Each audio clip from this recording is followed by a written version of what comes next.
बिस्मिल्लाहिर्रहमानिर्रहीम। अस्सलाम वालेकुम डियर स्टूडेंट्स, कैसे हैं आप? ठीक है।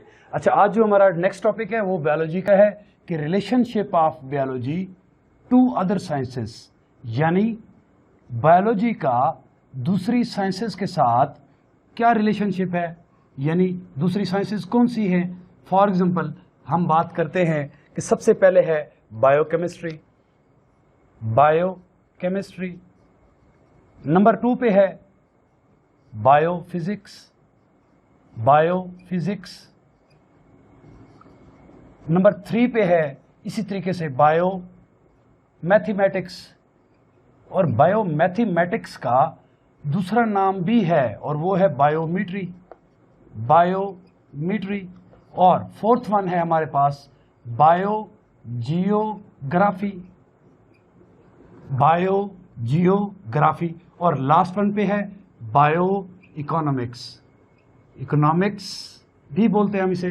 तो ये 5 हमारे पास साइंसेज हैं जिनको हम फर्दर बायोलॉजी के साथ कनेक्शन में डिस्कस करेंगे। तो सबसे पहले बायोकेमिस्ट्री को देख लेते हैं कि बायोकेमिस्ट्री नाम से ही जाहिर है कि जो भी लिविंग ऑर्गेनिजम्स के अंदर प्रोसेसेस हो रहे होते हैं, सारे केमिकल रिएक्शंस हो रहे होते हैं, उन सब की जो स्टडी है वो सारी की सारी वो किस में आती है? बायोकेमिस्ट्री में। अगर हम इसकी एग्जांपल की बात करते हैं तो वो वेरी सिंपल है। अगर हम फोटोसिंथेसिस की बात करें तो फोटोसिंथेसिस में क्या होता है? फोटोसिंथेसिस में कंपाउंड्स नए नए तैयार होते हैं, यानी हमारे लिए ग्लूकोज तैयार होती है, ऑक्सीजन तैयार होती है। और रिस्पिरेशन को देखें तो रिस्पिरेशन में क्या हो रहा होता है कि वही टूट रहे होते हैं तो दोबारा से वो बना रहे होते हैं। तो इसी तरीके से बायोकेमिस्ट्री ये है। बायोफिजिक्स में हम क्या पढ़ते हैं कि बायोफिजिक्स में हम उन प्रिंसिपल्स को पढ़ते हैं, वो प्रिंसिपल आ जाते हैं जिनका जो इतलाक होता है, अप्लाई होते हैं, वो किस पर होते हैं? वो बायोलॉजिकल फिनोमिनाज पर होता है। तो बायोलॉजिकल फिनोमिनाज कौन से हैं?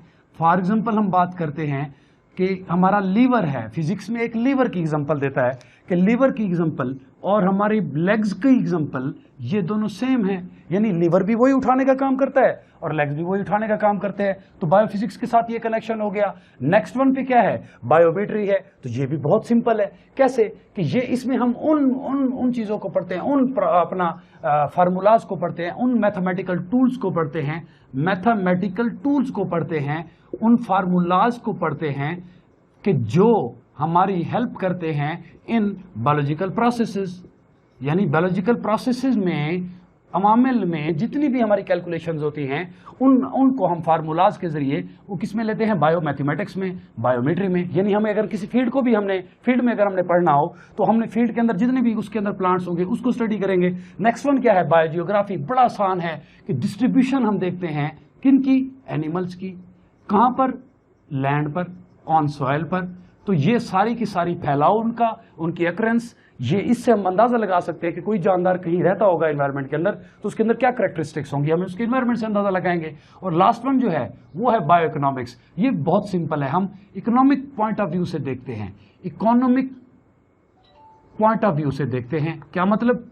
हम देखते हैं कि हमने किसी एक फसल पर जो सरमाया लगाया है, यानी इन्वेस्ट किया है, उस इन्वेस्टमेंट से हमें क्या प्रॉफिट हुआ है, क्या लॉस हुआ है, यानी हम इन दो चीज़ों को पढ़ते हैं। तो यानी हमें इन्वेस्टमेंट के जरिए किसी भी फसल पर पता चल जाता है। तो ये आज का हमारा टॉपिक था जिसमें हमने बायोलॉजी का दूसरे डिसिप्लिन्स के साथ कनेक्शन पढ़ा है। तो इंशाल्लाह नेक्स्ट वीडियो देखने के लिए आप हमारे चैनल को सब्सक्राइब करें और बेल का आइकन भी बटन भी प्रेस करें। Thank you.